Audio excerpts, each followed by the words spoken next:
All right, and a hearty shout out to all of you in the Rabyd Nation, whether you are a paid citizen or just a subscriber as a tourist, or whether you're looking across the border wondering whether to immigrate to the wonderful land of the Rabyd Nation. Welcome, one and all. Welcome to everybody.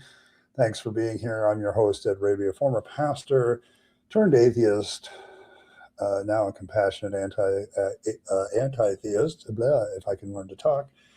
Welcome to my channel. Welcome to the live stream on Wednesday, where we try to do a Bible study on Wednesday and see how long it takes for chat to derail my Bible study.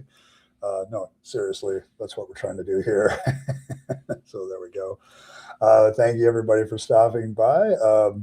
Just a few announcements. There is a goal in the chat. That's my way of helping pay for the live stream. So, and you know, if we reach that goal, I will wear whatever hat you choose in the poll for the rest of the stream. It's a fun way to raise a little money for the channel and help me out, and at the same time have a little fun. I also have to, we do have a Discord. I don't have the link available right at the moment, but if you go to the description of this stream or any other stream or video of recent note, you will be able to find that link. And in that Discord, Ikea wanted me to remind you that she had an announcement about a movie night, and so if you've connected with the Discord, she would appreciate your vote on it. And so there you go. There you go.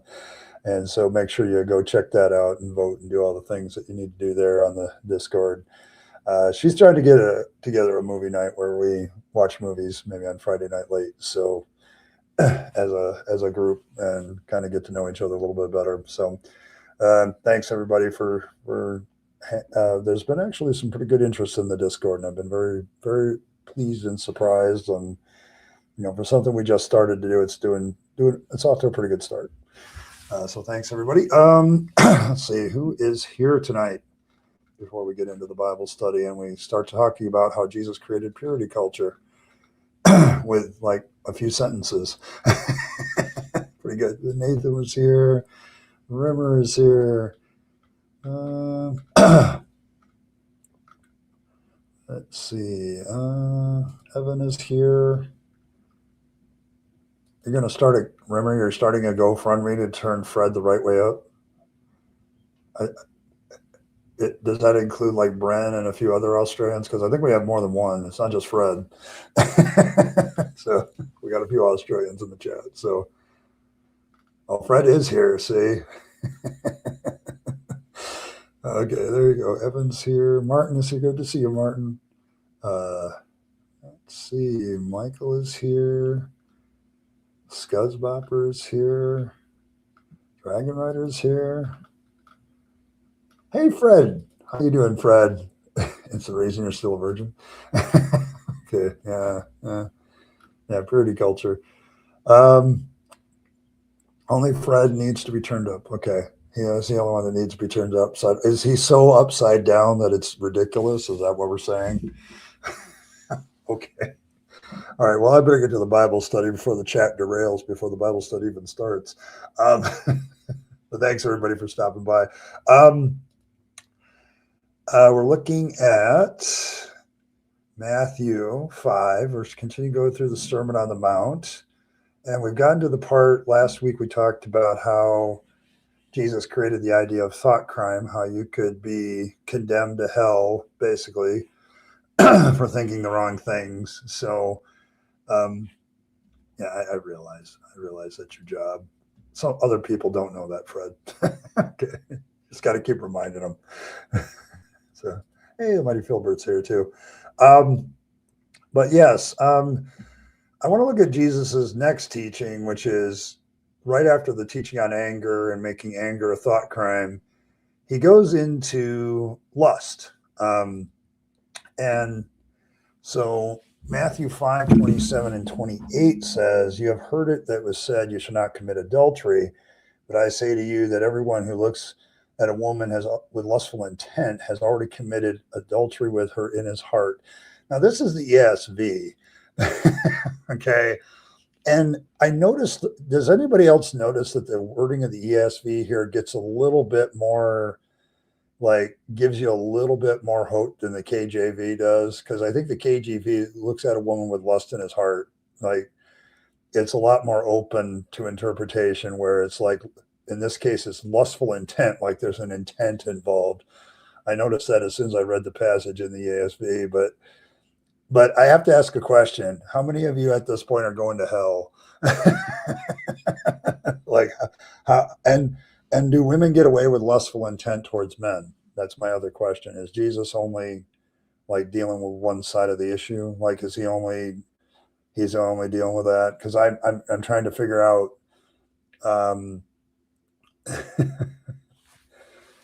They wonder why Christianity is not as popular. So, yes, thought crimes. Yes, thought crimes. Now, I'm not just interested in what Jesus says. I'm also interested in how this has been used over the years by the church. And in recent years, the church has used this passage to justify a lot of, like, over the centuries, even through the Middle Ages, like the whole idea of chastity and celibacy and all these other things are designed to get rid of this problem. So Jesus was gay. Yeah, I know, but that's just it. Like, so basically, if you're a man, like, according to what the Bible just considers a man, then you have an additional problem of that you can't look at a woman with lustful intent, but she could look at other guys with lustful intent, because he's not specific. He's very specific here. So, see you later, Fred. Appreciate you could stop by. I know you're probably headed out to work and stuff. So, so there you go. But yeah, it's like I've never looked at it this way, but it's like he only really concentrates on men, and he never really looks at women in that way. Now, I know from hanging around girls and women that they have the same problem that men do. They're just like my mother was very open about this after Dad died. Like, oh yeah, I'm still looking, and I notice, yeah. So it's like things you learn from your mom that you didn't expect to learn from your mother. So there you go. So the idea here is it's not just a question of adultery. It's a question of if you have lustful intent towards a woman, and we'll include everybody here. So, like, the idea of having a lustful intent towards somebody. Now, I notice ESV makes it like there's a little bit of escape proof here. Like, you can have lustful thoughts, but not necessarily have the intent to actually commit adultery. So maybe that's the ESV's trying to get out of jail card here. Don't make one blind. Yes. But yeah,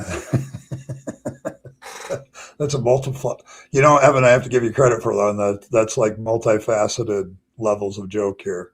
So because of what Jesus says in the next couple of verses, like, as if your right eye causes you to sin, tear it out and throw it away. For it is better for you to lose one of your members than your whole body should be thrown into hell. And if your right hand causes you to sin, cut it off and throw it away. For it is better for you to lose one of your members than that your whole body go into hell. And I've always felt that this part was a little extreme. And as a pastor, I remember having the incredible difficulty explaining this part of the passage. So, yeah, you got multiple levels. You reference this, and then the whole "if you masturbate, you're going to go blind" joke that people used to do. I think these two verses are clearly referencing that as well. Like, I used to think to myself, well, I think it's pretty clear what this is about if you really think about it. Okay, but like if you're having problems with lust from a Christian point of view, then the most obvious thing to do is pluck out your eyes and cut off your hands, and then you won't be able to see any woman to lust after her, and you won't be able to, like, masturbate about it later. Like, so I don't know. I always thought this was obvious, but I remember as a pastor, the difficulty of explaining how Jesus wasn't being all that extreme here, but it is a very extreme viewpoint that if you have a problem that if a certain part of your body causes you to sin, you should get rid of it.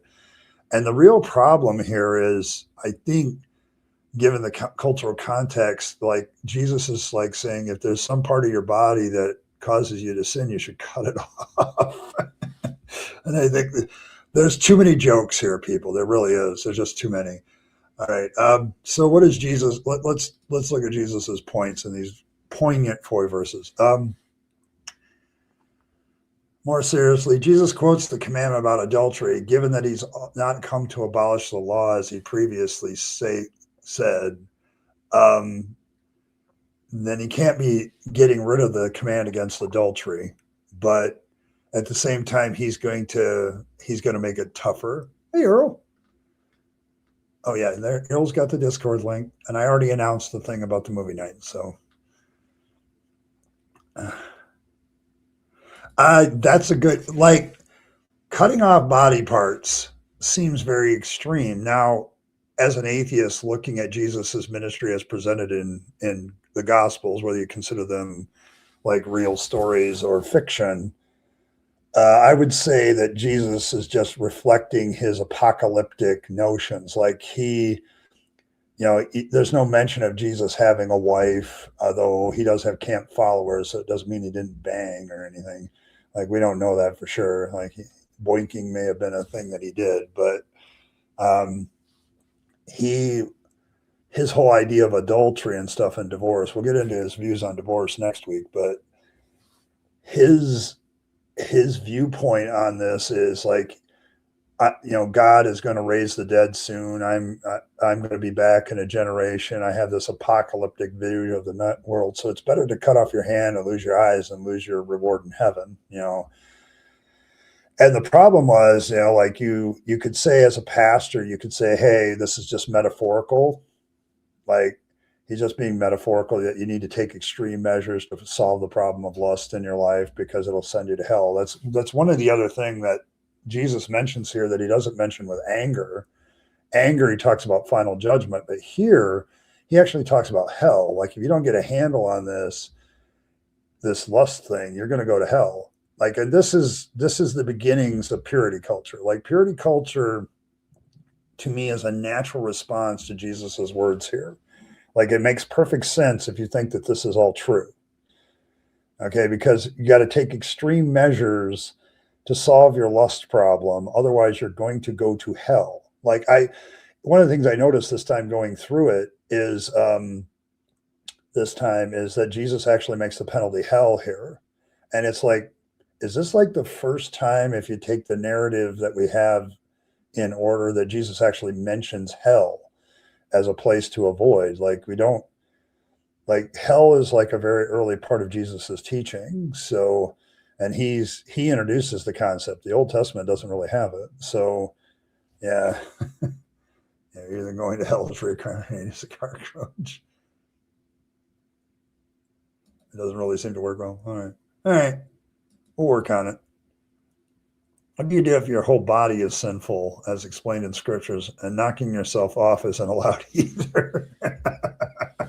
Yeah, I mean, like, when you look at these verses, like, the issue that I had as a pastor is, like, I would explain them, well, it's kind of metaphorical. He's like being hyperbolic in order to illustrate how important getting control of your gonads is. Like, you're getting control of your sexual desire.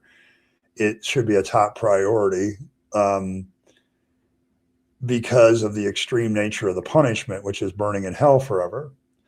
So you have this thing that is very natural to human beings suddenly being at the forefront. So, yeah, well, Paul had a problem with it too. Like, he advocates for celibacy. So, but he also says, hey, if you're going to have lust problems, you need to get married so you can boink and deal with your lust problems that way. Keep it in the confines of boinking, So, I love the word boink. Thanks, Earl, for that one. Purity culture makes no sense. Going from the expectation of being chaste before marriage to an expectation of having sex every day after getting married is very jarring to me. Yes, and that's part of the problem. Like there's no, like if you wait until you're married, like if you really do that, okay, there's no expiration of what you are comfortable with, what you enjoy. There just isn't any opportunity to do that. Like there's no, in our modern world, we have the time to really consider these issues. Like I suppose you could argue back in the day, like they didn't live very long. They didn't have time to figure all this out. And they got married a lot younger too, like when they were teenagers. So you could have that early on, but it's like it's a pretty hard, if you're a young man or a young woman that's been a virgin all your life and then you get married and all of a sudden you're expected to have sex and you have no idea what's going on, which happens a lot. Okay. You're going to have a problem. So, but if you do sodomy and gouge, I don't know. Remember, that's a very odd question. You're trying to get me banned, aren't you? Okay. But his second main point is like, it's more than an actual act of unfaithfulness. It's the very thoughts that accompany lusting after each other that are the sin. So thought crime again. Like it's not enough to actually do the act of adultery. You have to, like, you can do adultery just by thinking about an adulterous situation. So sexual sin can also cost you literally into hell. His main points are, it's literally better to poke out your eyes and cut off your hands. Now, I've said a lot of stuff about he's being metaphorical or hyperbolic or whatever. The passage doesn't actually say that. Like if I take Jesus at his word, then he is literally saying, if your hand is causing you a problem, chop it off. If your eyes are causing you a problem, poke them out. Like in an apocalyptic frame of mind, it makes perfect sense. So yes. Yeah, you can do body mods. Yes. Well, yeah, I mean, Christians are going to hell if Islam is true, and Islamic people are going to hell if Christianity is true.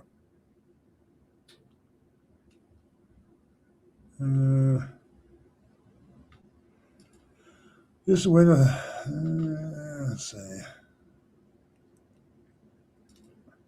Yes, like this is going to lead into his teachings on divorce, Bren, because the adultery question in his divorce talk, the only thing he allows for in getting a divorce is sexual unfaithfulness. So does this verse also then allow, if you're unfaithful in your brain, is that an allowable reason for divorce even in Jesus's economy and his teachings? I don't know. So, but yeah, we'll get to that next time. And that one's a hot button topic too with Jesus too, because Jesus kind of forces people to stay in bad marriages. And the only way out is, go have an affair. Like, like the way to get out of it is to have an affair. So, so he has these main points. So when we look at it, what are the red flags of this? Okay. Number one, lust or sexual desire is a very common emotion. It's a very common thing in humans, and it's quite normal. Okay. Making this a sin is a very clever move to get everyone to feel guilty, and then they need the quote unquote gospel. They need the good news of salvation against sin through Jesus Christ. Like, and this is the purity culture aim in a lot of respects is hey, if you screw up, you can always rely on the mercy of Jesus. And it's like, well, then what the hell is the point of Jesus teaching this then in the first place? So the Jesusisms that could see as being intentionally figured, you could see it that way. You could, but it doesn't say so. And that's the problem. Like he leaves it in that realm of, right, Jesus, like I can imagine when people first heard this teaching, like people just sitting there and then they suddenly look at Jesus like, what the hell? Like you could really get that. So you don't. That's the problem. You don't know when he's being hyperbolic. You don't know when he's being exaggerating. Because he's an apocalyptic preacher, you kind of have to take whatever he says a little bit more literally and seriously, because he's like, it's better to not be on the wrong side of final judgment and be missing a hand or eye or whatever body part that's causing you a problem than it is to go into hell whole. Like, and so you get everybody. Like if I take the one from last week with anger and lust, how many people are not going to be sinners with just those two thought crimes? Like, have you never been angry at somebody? Have you never lusted after somebody? Like, okay, like how many people are going to make it? It's a very clever move if you're creating a cult where everybody needs your product. Like if you create a situation where everybody needs your stuff, then it's a great selling point for it. Like all of you have lust problems, all of you have anger problems, so therefore you need Jesus. Like becomes a very obvious thing to do. And if Jesus is doing this, it's like all of you need to listen to me because you all get angry, you all have lustful thoughts, all of that. So there you go.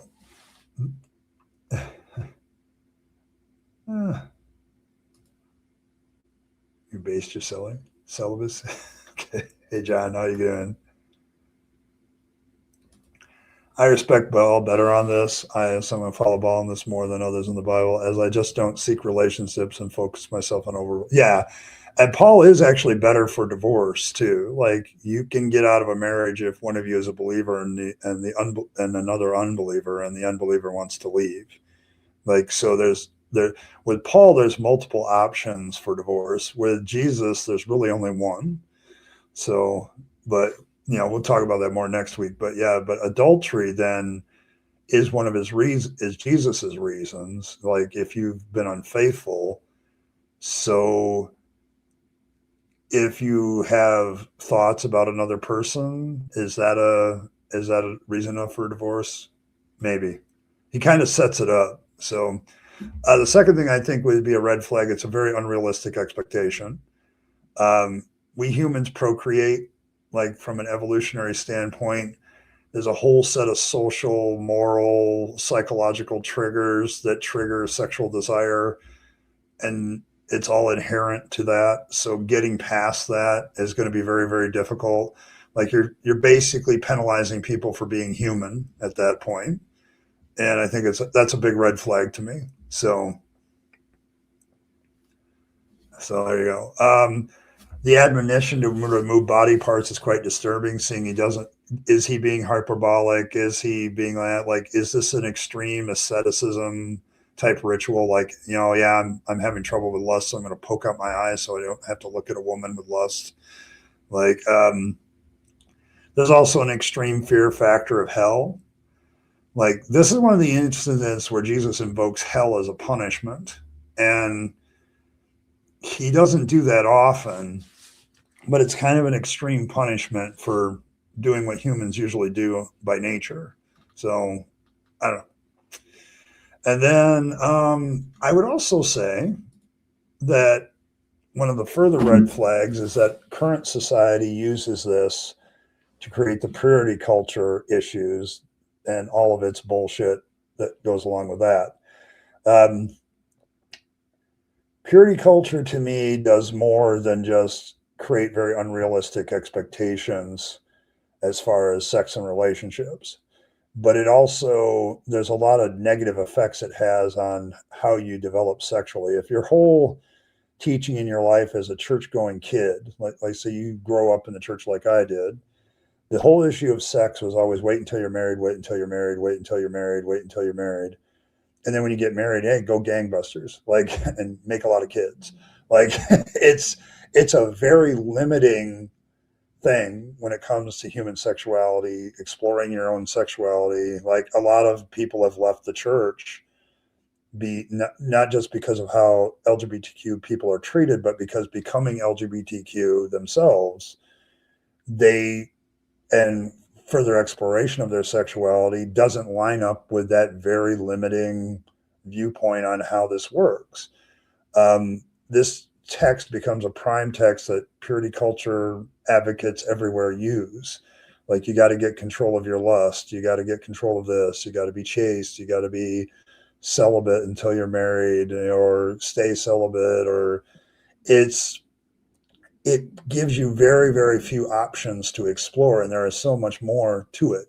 And Jesus's words here are often used to this day, and will probably continue to be used to this day, as a way of creating that purity culture nonsense. It's I always remembered, I always thought it was worse for the girls than for the guys in my church, because they always got this line of, you don't want to give up your virginity, because then it's like they would do the crushed flower examples or stuff like that, and like, then you're unpure and no guy's going to want you. And like, it was a way, and this passage was often used as a way to illustrate that, like, you don't want to fall into this trap. And then all of that, you got to get control of this, and I'm not advocating for not for lacking self-control in sex, but it's like, it's more of a, like, if you give such limited options, you're going to cause people to be in a position where, if they move just a little bit off that reservation, they get poked, like they get stabbed. There's a whole psychological nonsense that goes along with this that is very, very damaging in the future. Like, it's too many people. I remember over the years, the 6 years of this channel, I've gotten several people that are like, yeah, purity culture kind of screwed me up. And it still hits me every once in a while, because I still have these expectations. I think I did that in my video today. Like, if you haven't seen my video today, go and look at it. Get the YouTube algorithm working on my videos again. Like them and put a comment down there. But yeah, I think I mentioned that. Like, I still have this mentality, even after being out of the faith so long, of my sexual relationships have to be in a certain context. Like, and it's like, no, not necessarily. Okay. And it's all about that. So, yeah, can sober knows a person is hot from attaching meaning to, yes, you can. So, hey, Jimmy, good to see you. But yes, but my issue with this, for me, has always been, okay, I got to go through the relationship stage. You got to date, you got to court, you got to do all this other bullshit, like, ahead of time. You got to, do the engagement thing and get married and have the ceremony. And then that's the proper mode of engaging in sexual activity. Like, it's like, no, it still affects me to this day. So it's like, and I'm not the only one. Like, so could be, could be. Like, and that's the other problem, Mighty Philbert, Phil. It's like, he's, you can see it. Like, here, let me go back here to the actual text. This is the ESV. This is the English Standard Version. Notice the difference in verse 28. It says, but I say to you, everyone who looks at a woman with lustful intent. Now, here's the thing. That is very interpretive. Those two words, lustful intent, are very interpretive with a modern understanding of how this works. Like, that is theology literally written into the text. Like, because I don't think the original Greek may allow for that. Maybe somebody who knows the Greek better than I can. But if I remember, like other versions of the Bible don't put it with the words lustful intent.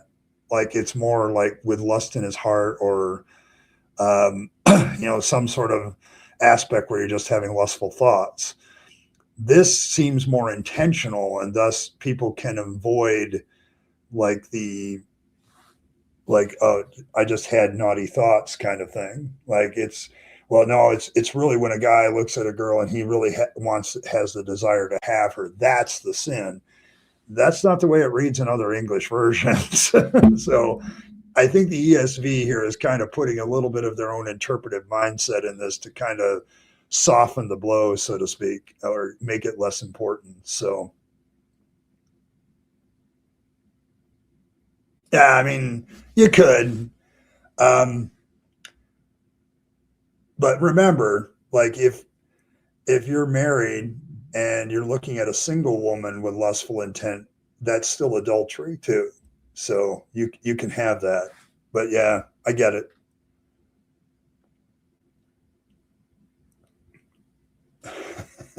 So the GC really, I don't know. Well, yeah, I mean, we could have that debate too. Hey, Alex.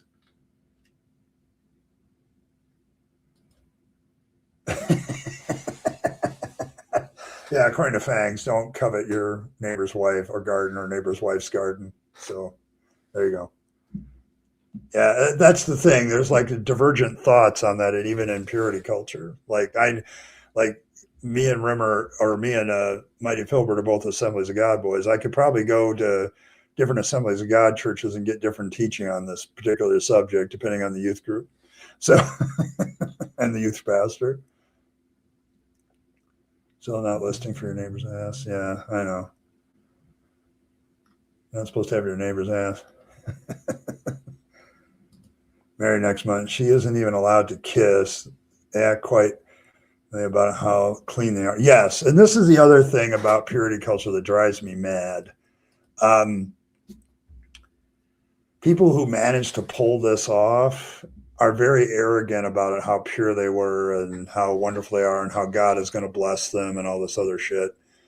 And yeah, it's like another thing for religious people, or particularly Christians in this case, to like pat themselves on the back, like, oh, look at that, we didn't do anything.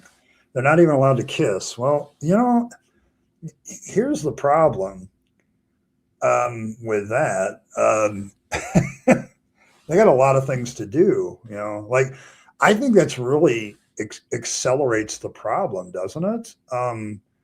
Like if you're on your wedding night as a Christian couple, now you go from doing nothing to kissing all the way. Like in a single evening, you're going to do all the things. Okay, I, yeah, that's the other one, the chewed gum analogy. I'm trying to remember that one, but yes, thanks, Kevin. But yeah, but now you got to go from how is that good sexual exploration where you're just dropped into a pit basically and go at it. Like it seems like that would create a very uncomfortable situation. But yeah, there's an arrogance to this. People that get through the purity culture thing and actually succeed, yeah, they do tend to like, oh yes, but we were pure on our wedding night, and I'm like, what do you mean? So yes, um, yeah, poor woman. Uh, the delicate flowers are plucked too early. Yeah, yeah, and then some sad when people realize again because they leave because they spread so much hate toward the and that's the thing. Like they have to go. Like the purity culture takes this passage and moves it in places that I don't think it's allowed. Like Philbert makes a good point in the fact that sometimes they take this passage and apply it to things that it doesn't really apply to. Like we made the note early on that it just talks about men lusting after other women. It doesn't talk anything about women lusting after men. So are women included in this? So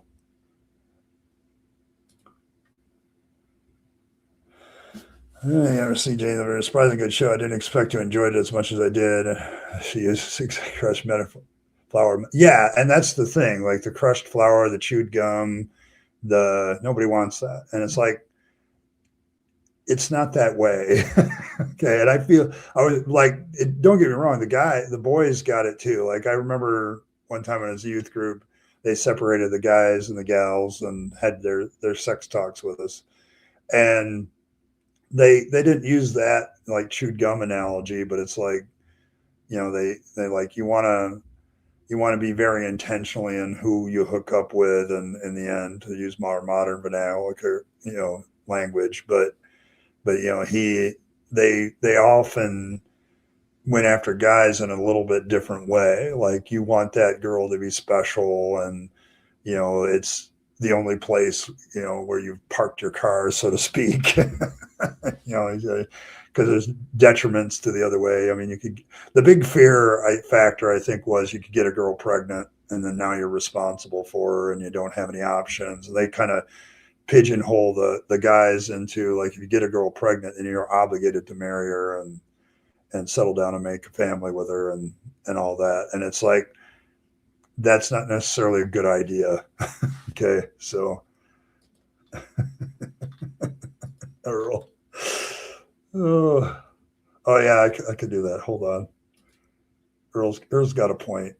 I should pull out the Mormon stuff here. Yes, the Mormon binkies. Yes. Here we go. There we go. Poor Mormon onions. But yes. But yeah, like, no, it's like the whole way that this passage is used by Christians is just, it's not about missing something. It's like it's ucky. Yeah.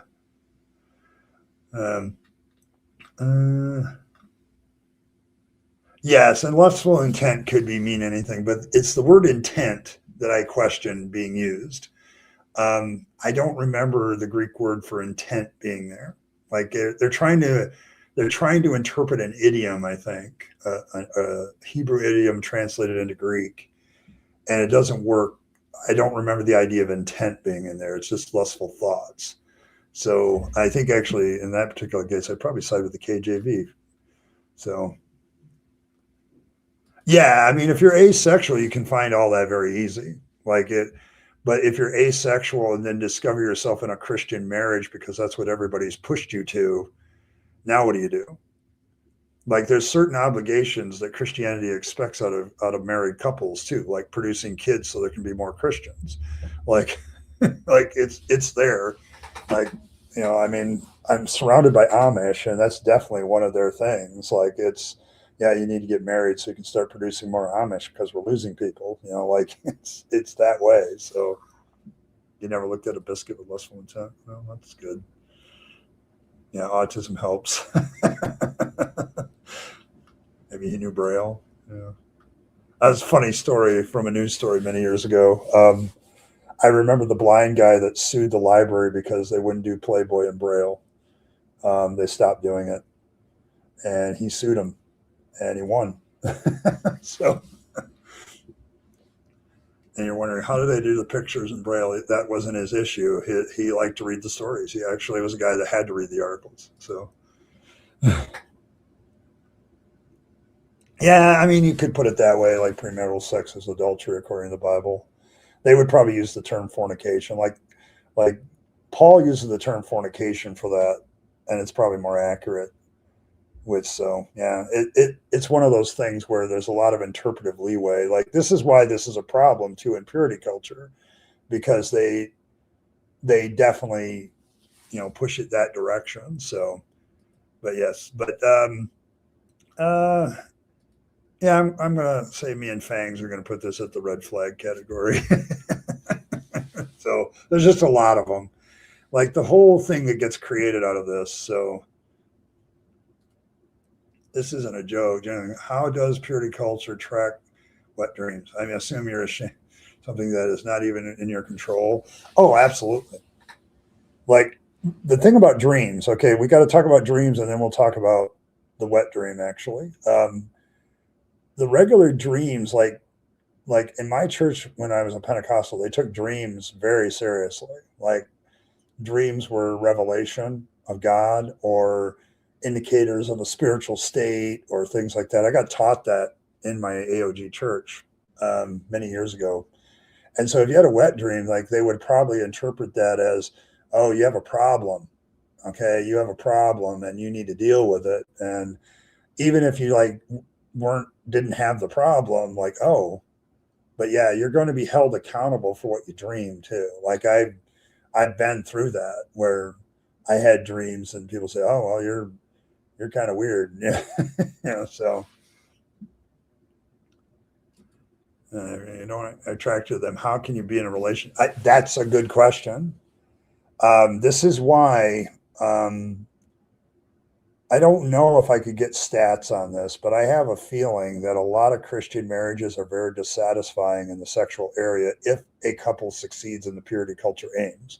Now, I also know the stats that people who take purity culture vows are more likely to have sex before they're married than those that don't. Okay, so yeah, I mean, you got to have kids straight away. So just dive in. Don't kiss, don't do anything else before you're married. Kiss on your wedding day and then jump right into it. Have fun. But there's no exploration in that. There's no figuring out how this is good. There's none of that. Like there's the whole, if you succeed at the purity culture aim is you're going to learn everything you need to know about sex in one night. Like you're going to go from kissing and holding hands to naked and boinking in a single evening, and you've never done any of that before. Like, yeah, I just don't. You never know. People find a way to make anything sinful. Just you have to look at it right.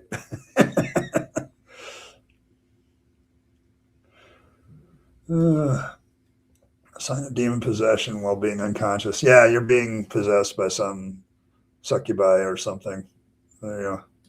Say, did you know New York State had adultery laws in the books from all the way until 2020? Cheating on your spouse was a crime in New York State, and it's still a crime in many. Yes, yeah, adultery is still a crime because I think legally, because of the legal contract of a marriage contract, like when you sign a marriage license, it's a contract.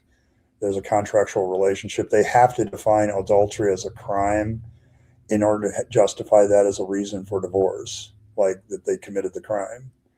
So it's kind of like making suicide a crime.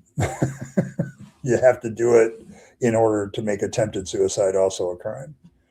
But you have to. The same is true with adultery. Adultery becomes a justification for divorce sometimes, and so you have to make it some sort of crime. Now, I would argue you don't have to. You can still make the condition of adultery a reason for divorce without making adultery a crime itself. But yes, there's still a lot of that. Hey, there's still 8 states of the union that require you to be a believer in a God. So. My mother was always quite open about sexual education to us, so I never had issues that much. Well, yes, she was religious. She also refused to say her experience, which leads somewhere specific. Okay. You're in the back seat with your girlfriend trying to be good, and then True by Spandau Ballet comes on the radio, and you're out of control. That's probably true. Binky? That's what we call him, Binky. Yeah. There you go. There you go. You like the way I say Binky? Yeah, I think I've always said it that way. Mormons are correct. Atheists get a second chance to get heaven. Okay, well, there we go. I got something else going for them, I guess. Yes, the Amish paradise. I live in Amish paradise. Walmart nearest to my alma mater has 2 horse and buggy spots for Amish folks. It's quite the anachronistic site. But yeah, like if you listen to the Amish, like this is why they want their kids to get married, and they get married young and start boinking and having kids because they want to keep the Amish thing going. It's they're not evangelistic, okay? Like they're not out there preaching join the Amish church. You don't really see that. But they are, like they are very pro nuclear family, have a lot of kids. So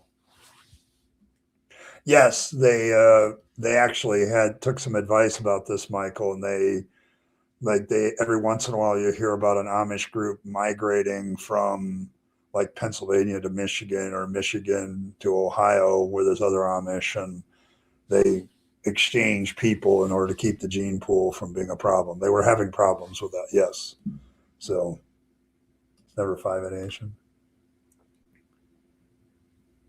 I can tell you because I used to do the counseling. No, I mean, the real problem with a lot of Christian marriages is they don't get counseling. Like the whole counsel is, well, if you're having a lust problem, just get married. and start boinking that way. So, and then you're safe.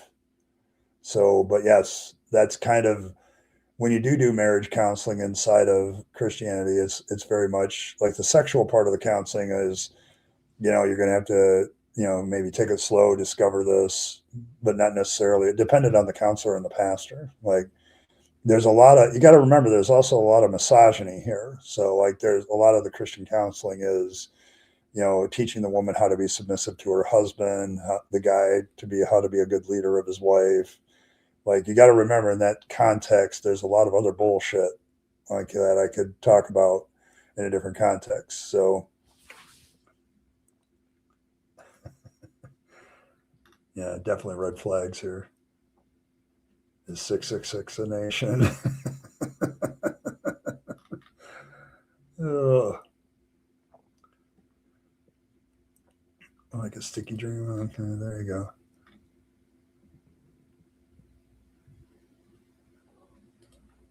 They can see dreams as a kind of problem. It's just terrifying. Like, why do people approve of this thought police? I don't know. Like, this is a good question. Like, my largest problem now, as I look back at my religion, is why did I accept the thought crime thing? Like, the whole issue of what's going on in my brain. Like, my brain can be very chaotic at times. Like, I'm trying to decide what to think about, but then there's other times I'm very focused. So I don't know, the thought crime thing. I look back at it and it's like very controlling, very manipulative. Like, can you imagine being a church leader, a cult leader, and getting after people simply because of what they're thinking about? Like, that, it gives you an incredible amount of power, because then you can have them never think about doubting, never think of, always think thoughts of faith. Like, and this is what religions do. So, but yeah, the thought crime thing, yeah, it's hard. need, yeah, he need a little some rubber bumpers for his teeth if Fangs is going to use a binky. Yeah, it's going to be hard. But you don't. Yeah, because you here. Let's see. Let's pull up Baby Earl. Yeah, you don't have one for Baby Earl or Baby Fangs, do you, Earl? Like, you don't have that. But there's no binky for Baby Fangs. I can see where that would be a problem. Kids are also less likely to use protection because they're scared somebody may see them buy it, and or they'll be just yes. That's another study that was done, Philbert. Very accurate point. Like, there's a reason why these Christian kids end up getting each other pregnant, because they don't buy protection, because they're afraid, like, if they go to a store or wherever to get it, like, they may be they may be old enough to buy it, and they don't want other people to see them, like, what are you buying that for? Like, and then all of a sudden the whole judgment thing comes down, so they don't bother. And and then later on, the girl gets pregnant, so they rush the wedding, and you know and next thing you know, like, baby is being born 7 months after the wedding day. Oh, a little premature. And it's all because of that. Like, you have a lot of problems with purity culture because there's so much fear in it of getting caught, like, that does happen. So there's that. All right, I'm going to take my intermission, and I'll be back in 2 minutes, and just, some more discussion on this one, because this one's always a hot button topic. So we'll see what else happens. So, did Jesus create purity culture? Do you think? Does this teaching get used very, very badly? Is it a big red flag? Yes, but I think there's a deep well to dive here of how bad of a red flag it is. But I'll see you in a couple minutes.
All right, I'm back. Yeah. Hey, Triple E. I want to. I'm trying to catch up with the comments, but apparently this is a topic that people like to comment on. Um, Triple E, good to see you. Just popping in. Did Jesus tell Samaritan woman her body count after she declined in water? Yeah, I think I've done that one before in this series. Yeah, like he like, oh yeah, that's true. The guy you're living with isn't your husband, and you had 5 husbands already. So so yeah, he kind of dropped the body count on her. Hey, Dave, excuse me. I can't do it as well as he does. Yeah, pewter culture kids do end up pregnant a lot because you're denying something very important about teenagers. Teenagers like to boink. Like there's a heavy desire to boink, and the proper teaching should probably be this is what you should do, and here. Obviously not a lawyer, but adultery would be a tort matter. Yeah, and that's kind of why they make it illegal, so it's can be used in tort. So I don't know of many people that have been put in jail for adultery. Like usually it's a tort thing. So uh, very nice. Yeah, the Amish are. Everybody thinks it's really quaint and everything. I have a real problem with the Amish. Okay, like I've hung around enough of them to know I have a real problem with what they do to their kids. Like it's not nice. It's like it's bad. Yes, do. I can say a lot of things. There's a sin is a lack of sexual that's not taking proper cautions when having yes, and that's the argument that still goes on in my country, Michael. Like we have this fight all the time. Like sexual education is always a hot button topic on any school board. Like, and it doesn't matter where you are. Like when I was on the school board at my school, sexual education came up, and there was a Christian group that wanted certain things taken out of it. And it's like we want abstinence in here as the best proper way to to do to do sexual you know to mitigate all this. And it's like no, if you practice abstinence, there's a word for that, pregnant. Okay, so yeah, it's a way to brainwash them even more. Um, uh, Live next to a Jewish community, yeah. Mm, uh, every sperm is holy. Every serve is sacred. Uh, yeah, I mean it's a miracle baby going full term at 6.5 months. it it happens a lot more than people think. Like I there's a lot of things that go on in my country. Like I discovered like a very Catholic, like Hispanic culture in Texas. They're letting their kids get married, so to speak, off the books when they're 15, 16. And then one of my girls would just disappear for 6 months and then come back. And I'm like, where you been? Like, they said you were ill, that you were sick with something. It's like, no, just had a kid. So, yeah, because see, the other thing that purity culture does, because you can only have sex within inside of marriage, marriage becomes a very quick option for a lot of kids when they hit 18 and they're immediately going into a wedding. Like my own personal story was I was 20 years old when I got married, and my now ex-wife was 18 at the time. Like it was like it's a the purity culture kind of pushes you down this certain path. And so when you get old enough, it's like the only option you have where you can have sex and be considered pure by the religious culture is inside of marriage. So you get rushed into a marriage. Like if that didn't exist, I probably would have waited a few more years. And so I don't know. Shaming, probably some sort of shaming, some sort of reminder that you're not supposed to do that. Like it happens. Like it so got a union card and a wedding coat. Uh,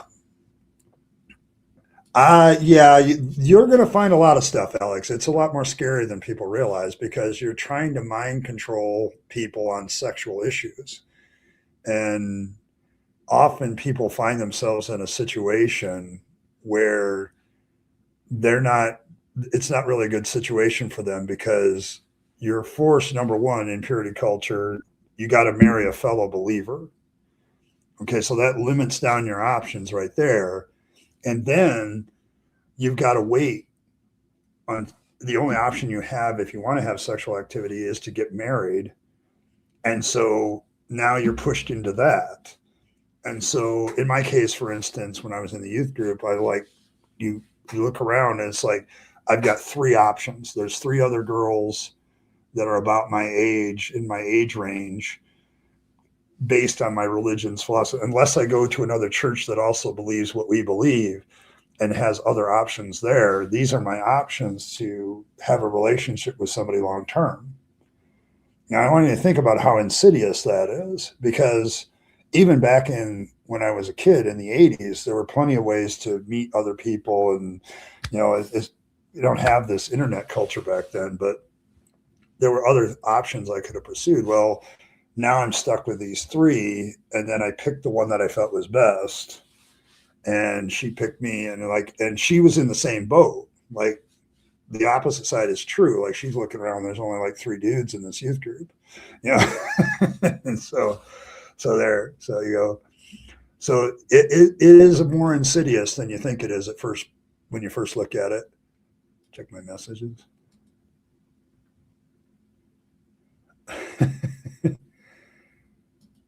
Oh, that's right. I forgot about this one, Earl. Here,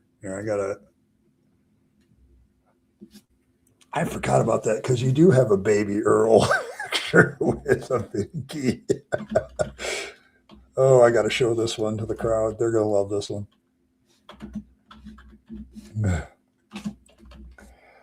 Oh, my goodness.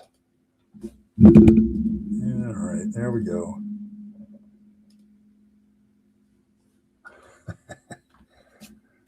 Baby Earl. I got to be in the right file folder. That always helps.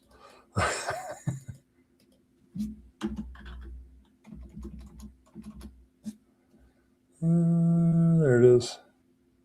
Oh, where'd it go? Oh, man, this makes me sad. It makes me sad when things don't work. Oh, there it is. There we go. So we do have a baby Earl with her minky. There you go. I think that's hilarious, by the way. And the big fee is hilarious. Why did Jesus have many women followers and not allow the Jesus to touch him? I don't know. Uh, uh, yeah, they're toxically quaint. Everybody, oh, that's just so quaint and so nice, and they milk that for the tourist money. By the way, they're greedy bastards. Okay, they make a crap ton of money. Just put the word Amish on anything, and it makes it money. So microscopic cameras to show the whole process from interverse. My mom made sure to watch it with me on TV. Okay, that's a good way. That'll cure you. See you later, remember. Had that Dobson book on puberty. Least first option for both. That way before worried in the same situation my sister. Yeah, she is. Like your sister's in a situation where because she's a Christian, she has only certain options to marry in the first place. The guy she's marrying may not be the best option for her, and she may not be the best option for him. But they're kind of feel like they're forced into it to stay in the faith and to stay in all this other stuff. It's a real bullshit situation when you're in a purity culture church. Like you have very limited options. Like think about somebody who's like it's also this is another insidious, it's a perfect position for predators. Like if you're a dude or a gal that just wants to play the field, a church is a really good way to play the field without people knowing it. Like, yeah, I'm a good Christian man, and you got these three single ladies vying for your affections. Well, in a few short amounts of time, you can take advantage of that with all three of them and then walk out the door and say, oh, sorry, ladies, you're just not the ones for me. Like it's a bad situation in a purity culture church because you don't talk about it, but it's always focused down a certain alley, and then other people take advantage of that, like they do. So, yes, isn't adorable, Earl? I think she's cute in this one. She's adorable, and this Earl, this picture is so you. It's so cute, and at the same time, there's claws. It's like.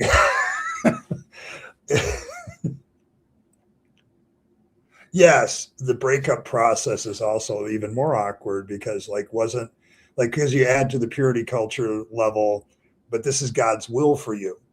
It's the will of God for both of you to get together. Like you have this other option. There's also, there's like that too. Like, okay, well, who am I going to marry now? Who am I going to get together with now? Oh, okay, well, I broke up with this guy that we broke up. We're no longer engaged or whatever. And it can get to the engagement stage too. Oh, there's the only other two options in the church are these two people. Or unless I go to a neighboring church that believes the same way we are and I find somebody else. Like it really causes you to shop around for your dating and marriage options inside the church only. Like now, some of them are a little bit more relaxed, like you can have, like as long as they're a Christian. So there you go. But yes, the slippers on the wrong feet, possibly. I don't know.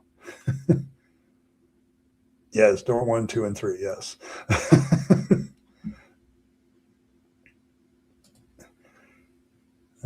Album. If abortion is murder, masturbation is genocide. The Electric Amish. Well, that's the funny part of the Amish. Like they have cell phones. Most people see them pull out a cell phone and they're like, what? And it's because they can charge their cell phone inside a barn.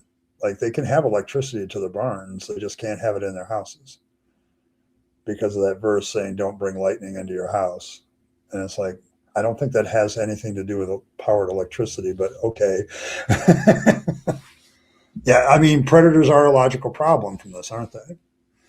Like if a guy or gal pretends to be a Christian, they can come into a church and take advantage of that, especially if they're new and even reasonably good looking. Like and they don't even have to be good looking. Oh man, there's no men in this church for me to marry. And some new guy comes in and he's an option suddenly. Oh, he believes as we do. I could marry him. Let's go flirt with him. It's like it's an associated problem. Well, he's a predator. Like he's after them. And he'll flirt with all three of them and take all three of them to bed in a week. And later on, we'll get married soon. And then next thing you know, he's out of the church. He left. So like that happens a lot. Okay.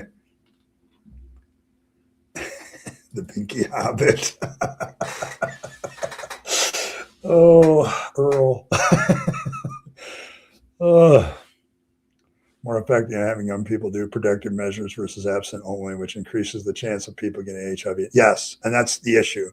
Like, and the church knows this, but they refuse to get off their holy high horse about it. Like it's, I was very thankful for my father and mother because they were like, we know what the church says, but we also know human nature because that's the way they were. Like my parents were like the early forms of the hippies when they were younger, so, that whole, sex, drugs, and rock and roll, that's their generation. So they weren't exactly pure as the driven snow when they got married, but so there you go. I don't think you have it.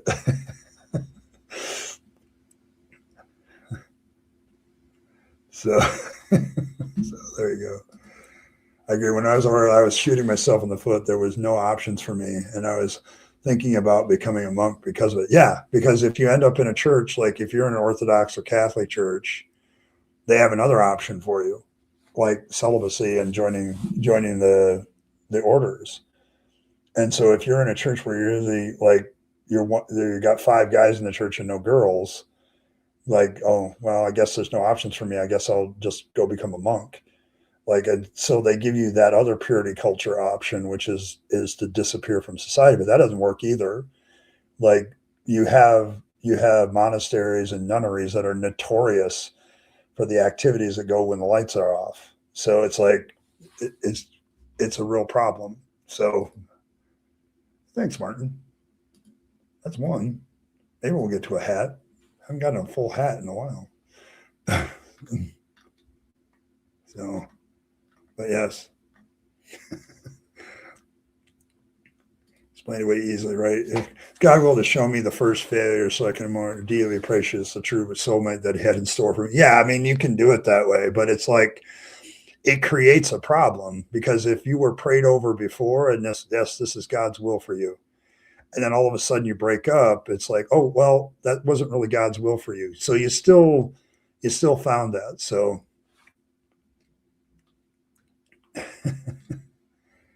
uh, oh, it's the best birth that movie that series is the best birth control ever. Yeah, there you go.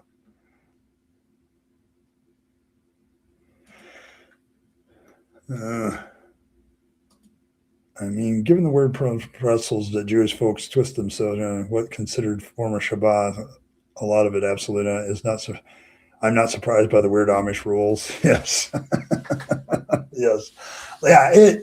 Like they are allowed to charge themselves. They'll run a electrical power line to their well, not necessarily the grid. They'll have their own generator, which is weird. You're walking on an Amish farm, and you'll see a generator. And it's to power their barn at night so they can have electric lights to take care of the animals, but they won't run to their house because of Earth. So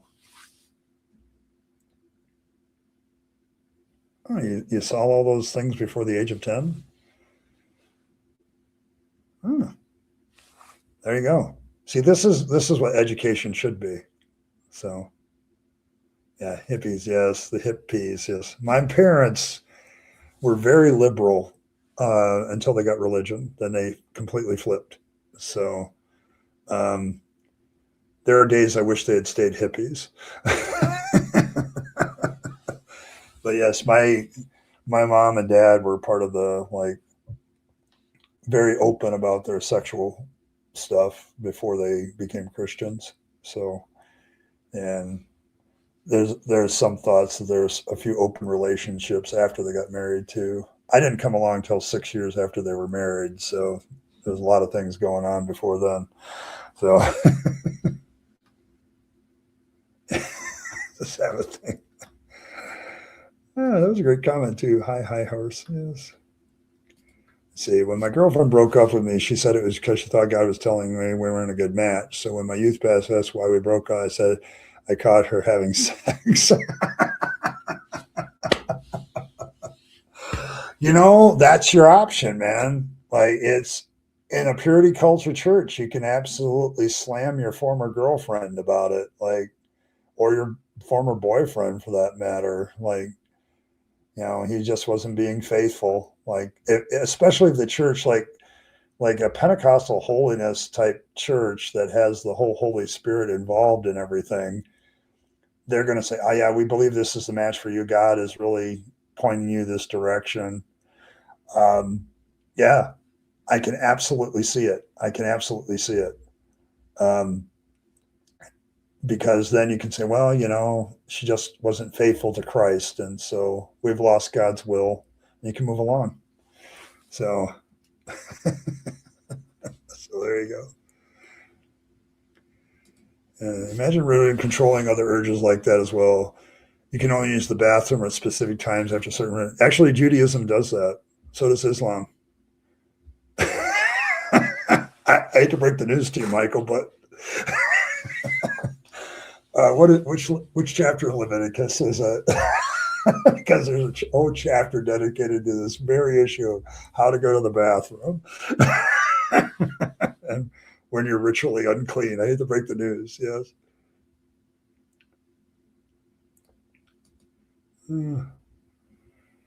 Very Christian in my mind, you must hold your urine till 8 p.m. and then you're allowed to relieve. Yes. they'll say, yeah, but this is stupid, yet it's dumber than most of their shit. Yes. Doesn't get any idea like that about fangs. Oh, hell no. I've said it, like fangs is a literal definition of the F word. Like you can use it in replace of the F word. I mean, he's a rabbit. Come on. Do you honestly think? Well, I don't think Fangs has ever been married. I think he rejects the entire concept. So, I mean, they use tiny cat to film the egg and the sperm rights coming together. The fetus having the hiccups. Oh, okay. Yeah, I mean, in the early days of camerography, yeah, that might have been that was groundbreaking. Yeah, I don't know if I might have seen that. Like it sounds so familiar, and I think it was definitely used in school. So there you go. Got her having sex with me. Yes. Yeah, I was about to ask Phil that, but I was being too polite. Yeah. Yeah, rabbits have sex all the time. Like that's one of their problems. Sometimes they procreate too well. 82, 83. Okay. All right. Yeah, I could see that. Like I remember in high school there was a film very much like that, but I always wondered if they actually used real photography or if they actually like used some sort of something else. But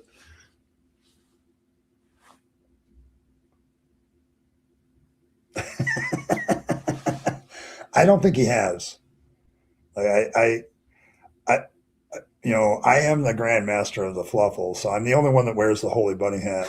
So I mean,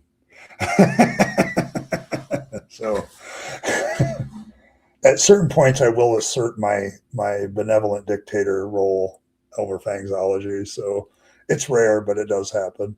I don't know if I can speak for Fangs, no, but he speaks to me. I think he's saying, yeah, being married would be too confining for him. Like he can't do that. I mean, he is the god of good, consensual, safe sex. So, there you go.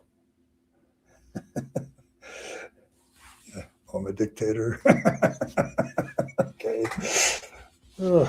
Always listen to one of the Fang Dammits is, always listen to the benevolent dictator. Maybe that is or it's not a Fang Dammit.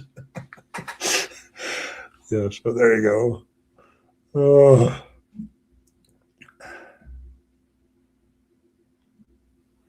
you might. It's possible.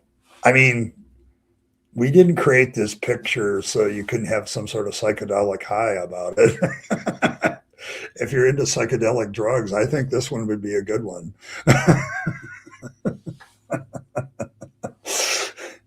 Oh, it's been written in the sacred scrolls, yes. We have sacred scrolls. They're digital, but they're sacred. If you want to view him that way, he could also be a bachelorette with a male harem. Like I've told you before, like Fangs is however his sexuality and his preferences are what you perceive as for yourself.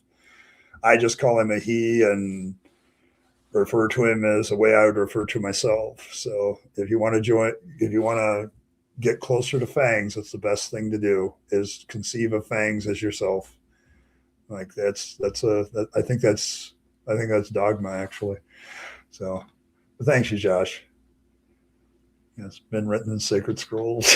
Phallicism, Palestines.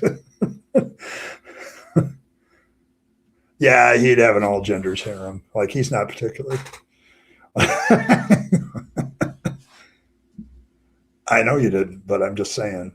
Like he is whatever you want him to be. I'm actually so glad that Earl put him in a tie dye rainbow uh, blankie. Like I think that's great.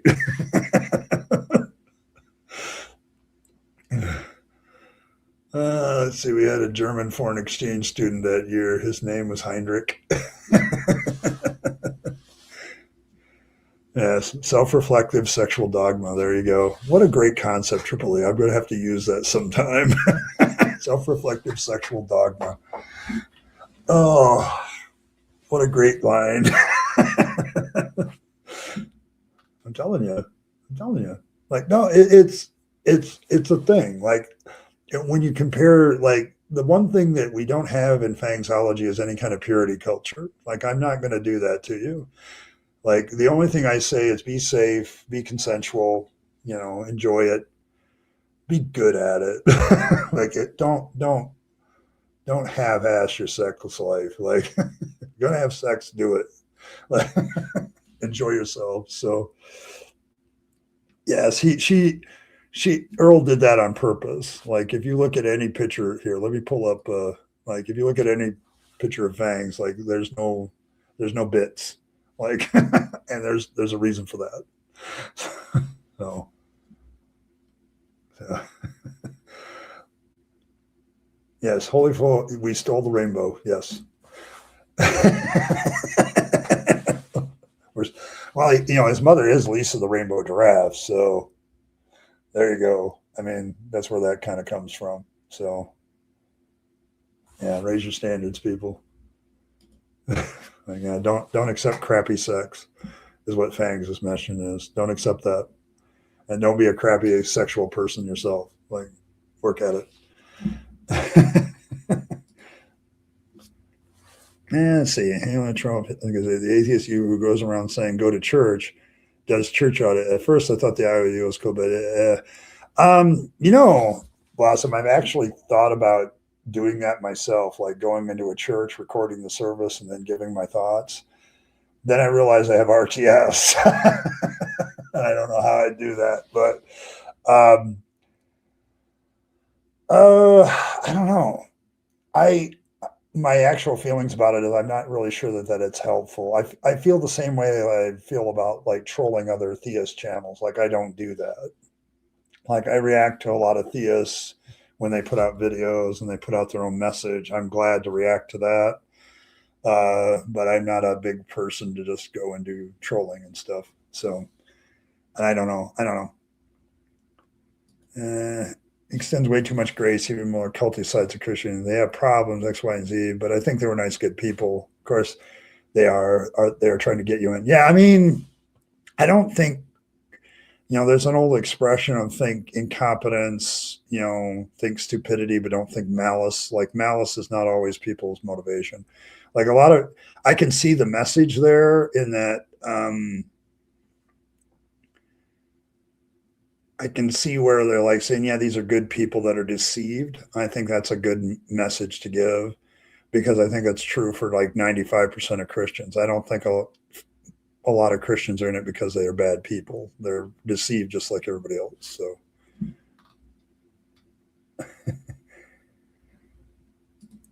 problem if you don't like the Fang sexual reflection. Yes. Oh, absolutely. Like, I don't know. You haven't been around long enough for me to talk to mine. Like, I make everybody mad.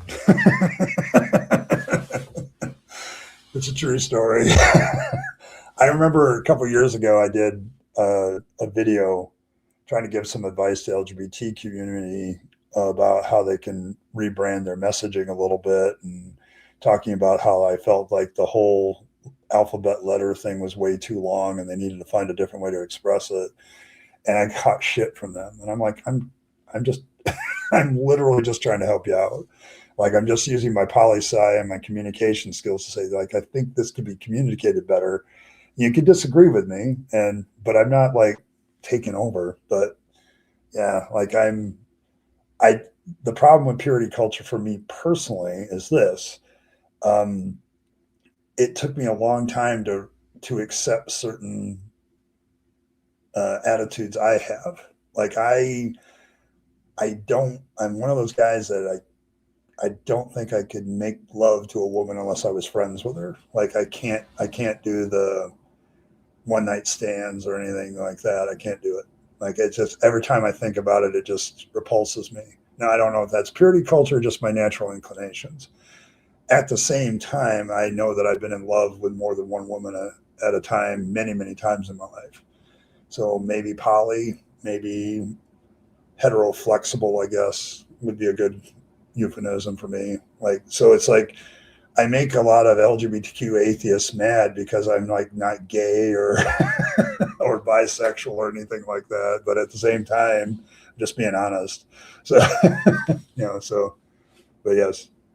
Yes, this is Earl's line here that I accept for Fangs. It's life is too short to have bad sex. I'd rather have none than have bad boink. Yep, agreed. Yes, but Philbert is a horrible person. He openly tells you so every video. See you later, Martin. We're both clunky. Yeah, it gets clunky. And that's all I was saying in that video, Blossom, is that it's clunky. Like it's bad communication after a while. Like it's, notice how like the whole acronym is like 12 letters and we still only use the first four. So all the other 8 sexual identities that they're trying to draw attention to don't even get mentioned. So it's like that. And that's all I was trying to do with that video. Is like, can we find a different way to do this and explain this? Because this is getting clunky and it requires an overly long explanation. It's hard to communicate.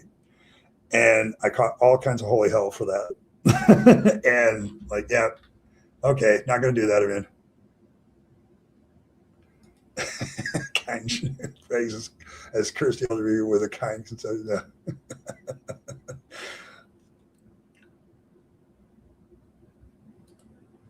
going to use as a word. Yes, that's kind of the thing. Like, I wish it could be used as a word. Like, if they could find a way to make the whole LGBTQ concept used as a single word, that would be better. And the problem is some people have done this and then they get shit for it. Like there's been several things. It gets funny too, because you'll have some people in the LGBTQ community use these terms about themselves, but then somebody else uses that's not part of the community, and somehow it's wrong for the people not part of the community to use it, but the people part of the community can use it. And it's like, yeah, okay. Yeah. I mean, it's hard. It's hard. I mean, not friends just for fun. What really bad? What the fuck would you get in a relationship or get married if you're not friends? Yeah, I mean, I get it, but it's like I'm a friendship first kind of guy, so it's like it's a longer process for me. Like I just don't, and I don't know if that's a purity culture thing too, Evan. Like this is where for me this gets personal because I have to constantly think about this now because I am so hardwired since the time I was 11 in the church of this is the way sexuality is supposed to be done, that it's very, very difficult for me to think outside those terms, even though I know it's bullshit. Like this is one of those deconversion, when you're in something for so long, it screws everything up. Like, it just, you can't think that way. You try to think that way or feel that way, and you just don't. The nervous system is just so hardwired to pull you off that and get you back on that track that it's very, very difficult. So, yeah, most of us do.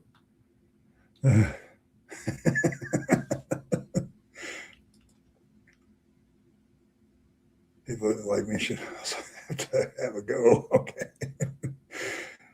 One of my old college buddies would use gender sexual immoralities for just that reason, just because even then the alphabet super was getting ridiculous. Yeah, I think, yeah, that's actually not a bad term, GSMs, like general sexual minorities. Like I think probably eventually somebody might object to the minority claim. I think that's probably well, it's not necessarily minority. It's just people don't talk about it enough. But there's more of us than you think. I could see that. But yeah, alphabet community is far more inclusive and kinder to those with a speech impediment. Yes, Earl. I think did you write an article on your blog about that once? Like, didn't you touch this subject? And that was that one they called the Alphabet Mafia. I think that's what you called it. So, queer community. and why I was right. Everyone else was wrong and stupid and used bad logic, and they can all get bent. Okay, there we go. See, there you go. Oh, but yes, but yeah, it's like it gets hard because the real problem is I'm on their side. Like I am on their side, but they every once in a while this alphabet community will come at you because you're not towing the dogmatic line. And at that point, I feel like I'm back in church, only it's a different church, and and I just want to get out of it. It's the reason you got canceled. I find that a very horrible reason to get canceled. So, but there you go. Go self-employed and stay in the closet. Yeah, I mean, I think that's where they would bitch. Like, but GSM, like the whole idea of gender sexual is there. Just the minority word might have to be changed, but it would work if you could find a good word there. I know people can only do what people already know, like even without RTS. I can, yeah, I mean, that's what I ask, Evan. Like, is it my RTS or is that just my natural inclination? Like, I don't want to do that sort of thing unless I'm friends. Like, maybe I just require a higher level of trust at the friendship level, which might not be a bad thing for me, given where I am. So.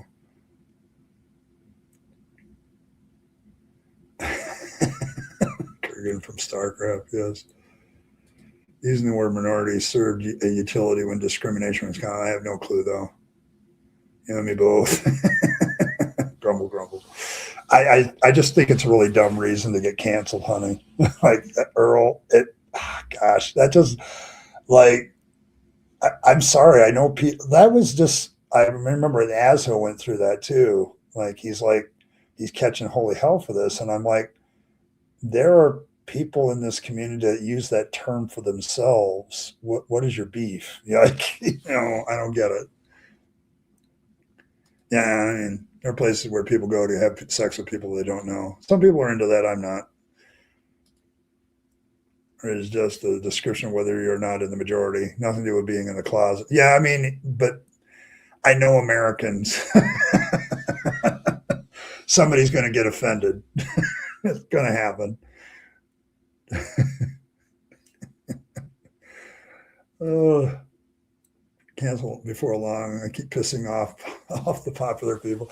Yeah, and I don't know if I piss them off, Philbert, but they don't invite me to the parties. So, and it's because there's in my community there's political moderates.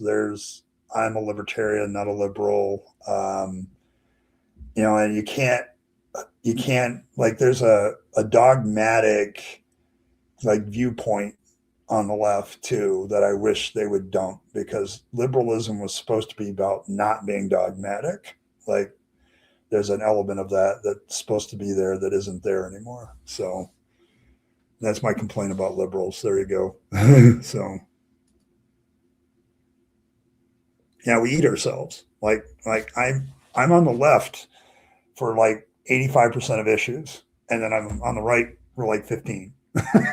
So, and that's the real problem is like there's this dogmatism in it that needs to go, and that's my usual problem with it. So, but yeah, this is kind of the discussions. Like people ask me what I'm going to do on Tuesdays, and it's going to be like an in the news feature, and I'm looking for atheist stories in the news. I'm looking for deconversion stories in the news, religious stories in the news, that sort of thing, and I'm going to cover those kind of topics. But this is kind of like the atheist community tends to be very dogmatic about certain things, and that bothers me. Like we should really only be like on the issue of atheism. We can be unified and pushing against, pushing for secular governments and things like that. Why can't we unify on that and leave this as a side discussion? Like, why can't we do that? So, there you go. Yeah. Okay. Yeah, we are eating ourselves. Like it's not a good situation, and I think that's why the Democrats lost, is they were eating themselves, and it wasn't a good scene. So, and for a brief moment, the Republicans had a unified view on things, and people went for it. Now they don't. So major majority. Okay. All right, folks, I got to leave. I'm actually a little bit over time, but thanks everybody for stopping by. I appreciate it. Great discussion today. I'll see if there's something in here that can become a Rabyd rewind, and there might be some moments in it where I can put it together. But yes, but thanks everybody for stopping by. I appreciate all of you. I'm going to give a shout out to Martin and Josh. Appreciate both of you for your donations. Yes, so there we go. But thanks everybody. It's a great discussion on purity culture and Jesus's words here and how that led to that. Next week, we'll be continuing on in the Sermon on the Mount. We'll be hitting Jesus's discussion on divorce. And I'm going to ask the pivotal question, do Jesus and Paul agree on this subject? So we're going to see that. But yes, but thanks everybody for stopping by. I appreciate all of you. May fangs nibble on all of your hearts. May he purify your vegetables with his pointy teeth. And may you always draw comfort from looking into those big red eyes of his with the absolutely huge pupils. So I get it right this time. Remember to leave a circumcised carrot out for fangs on top of your stash. If you want to protect your stash, it might work, it might not. You might take both. But thanks everybody for being here, Nom Nom and all of that. I'll see you all next time tomorrow on Deconversion Hangout. So I'll see you then. Appreciate all of you stopping by today. So thank you so much. And as always, folks, live your best life. You only get one go around and then it's over. So you want to take all your time, your money, your opportunities, and give them to yourself and the people you love and care for, and to make this a better world. You'll be happier if you do. And don't waste it on the trappings of religion and faith, because that's a dead end. I speak from experience. And as always, folks, thanks for stopping by. I'll catch you all next time tomorrow on Deconversion Hangout on a Thursday. I'll see you then.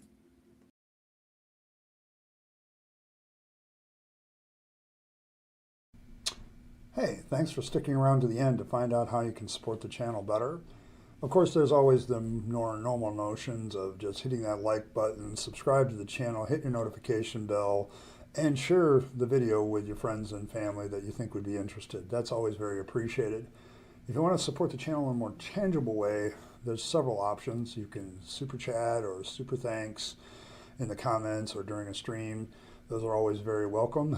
But you also can become a member of the channel.